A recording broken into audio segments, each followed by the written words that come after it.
Okay, next stage up is Squid Adlers. Apparently the name Bullet Kraken was too badass. This is a stage that opens up intense from the get-go, and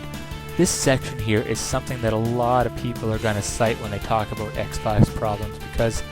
it's the first but definitely not the last example of reliance on trial and error gameplay in X5 and 6. And what I mean by that is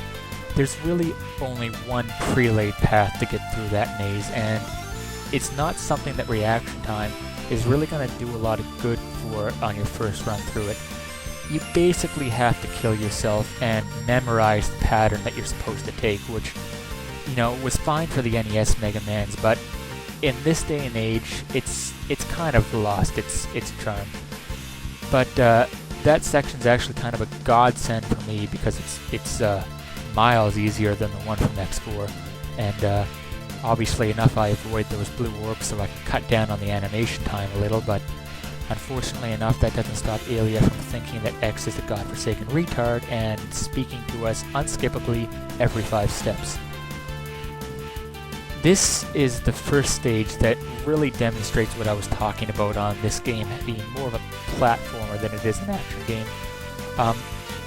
A lot of the sections here are basically just mazes of enemies and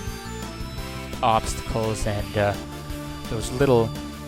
trapdoor puzzles, but it's still a pretty fun stage. For a challenge like this, again, like Grizzly Slash's, although it's kind of difficult, it doesn't offer a whole lot in the way of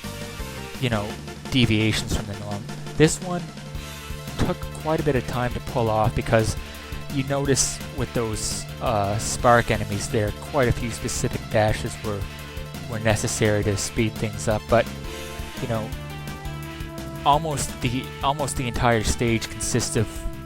one long narrow passageway, so it's not like X has a lot of choice in the way he goes through it. So not a lot of planning, way too many attempts to get right, but unlike Grizzly Slash's, I actually find this one a lot of fun, mostly because of that ride armor section at the beginning.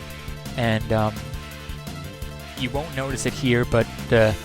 this guy is no end of hassle as a boss. He's probably the hardest of the 8, and that's because when you fight this guy near the end of the game,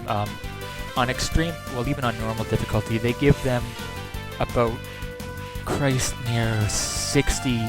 charged shots worth of health, and that means that they have the opportunity to exploit every bullshit behavior that they have, whereas